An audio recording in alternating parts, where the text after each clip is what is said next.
Alors c'est parti, on va voir maintenant comment enregistrer des twins pour pouvoir les réutiliser. Donc on va enregistrer des animations, on va d'abord en configurer une et ensuite on va pouvoir la réutiliser quand on veut en fait, comme un twin.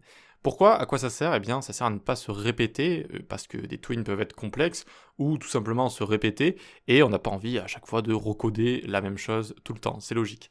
Donc ici, ce qu'on peut faire, on va enlever ici, hop, on va enlever tout ça, et donc pour s'enregistrer un twin, on fait gsap.registerEffect, comme ça.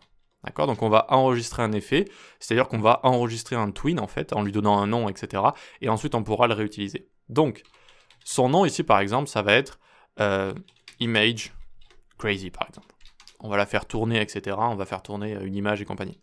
L'effet, ça va être une fonction qui va avoir un paramètre targets et config. Et là on retourne notre twin en fait qu'on a envie de réutiliser. Donc return gsap.to, target qu'on lui passera à chaque fois, parce que ça peut être des targets différentes. Duration, ça va être égal à config.duration, ce qu'on mettra dans l'objet config, très bien, et ensuite on lui met donc y200, scale, on le fait grandir, 1,4, et rotation, 360, d'accord? Donc ça va descendre, grandir et tourner en même temps, parfait. Donc là, vous voyez, on a notre effet, on a notre twin réutilisable, on lui a donné un nom, et à chaque fois qu'on va l'utiliser, on va pouvoir lui appeler avec une cible différente, et on va pouvoir lui mettre, si on veut, lui changer la duration, comme ça, très bien. Et on peut lui mettre des valeurs par défaut, notamment, je peux venir en dessous, alors évidemment, il faut mettre une virgule, tac, je peux venir en dessous et mettre default duration 2, par exemple.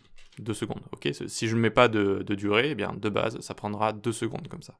Et donc une fois qu'on a tout ça, on n'a plus qu'à l'appeler. Et donc pour ce faire, on fait gsap.effects. Et là, on prend bien le nom qu'on lui a donné, c'est-à-dire image crazy. Et on lui passe eh bien, notre cible, et ça va être par exemple image 1, qui correspond à image 1 juste ici. N'oubliez pas qu'on l'a juste là. Très bien. Et vous voyez que ça fonctionne, c'est génial. Et je peux l'utiliser plusieurs fois.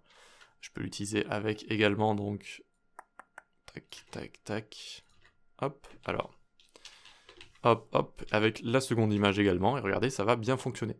Et je n'ai pas à me répéter à chaque fois, à recréer un twin avec les configurations que j'ai ici, c'est bon, j'ai juste à faire ceci.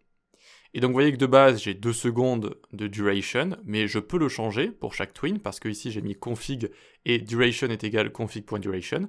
Donc si je ne le signifie pas, si je ne le code pas de base, ça va être le défaut, sinon je peux venir ici et faire duration 3 secondes par exemple, pour celui-là. Et donc vous voyez que celui-là a terminé, et celui-là continue de tourner. Si je mets 5 secondes, ce sera plus évident à mon avis. Vous voyez, hop, celui-là a terminé, et lui il continue, hop, jusqu'à maintenant. Voilà comment on peut enregistrer, on peut configurer des twins comme ça avec certaines caractéristiques, et ensuite on peut les réutiliser très facilement, et donc ça s'appelle Register Effect, on va enregistrer des effets, et donc on va pouvoir les réutiliser comme ça. C'est très pratique. Allez, on passe à la suite.